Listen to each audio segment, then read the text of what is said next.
Hey everybody, Frugal Farmer here. The toolbox is complete.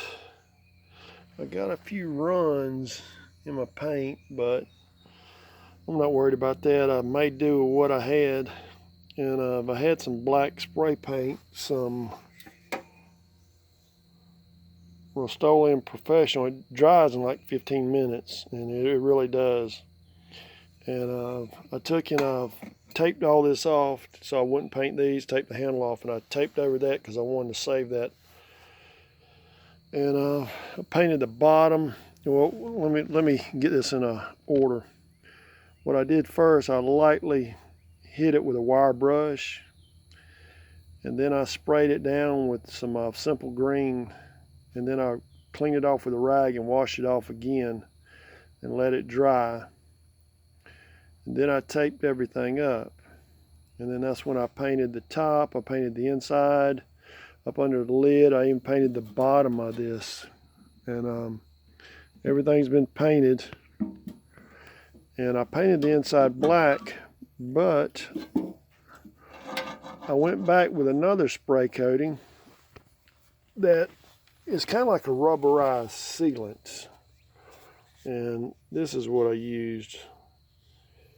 And it's multi-purpose rubber coating is what it says.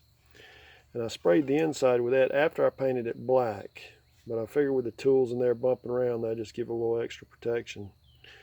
And I painted up under the lid, and it is good to go. But this thing used to hang on the side of a tractor, and evidently there was some kind of pin that dropped in there. There was a piece that came off the tractor to keep it from bouncing off.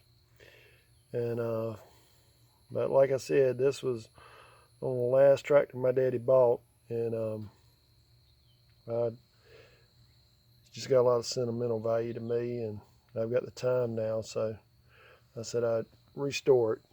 And as far as I'm concerned, the toolbox restoration project is complete.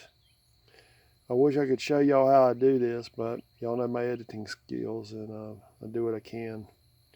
But I think it'll last. I was figuring up today, talking with a friend of mine about this, and this toolbox is probably like 48 years old, and so maybe it'll last another 48, 52 years. And I guess my sons, grandsons will have it. Hopefully. Who knows? Thanks for stopping by. Come back again when you will. Share, comment, like, hit that subscribe button. God bless.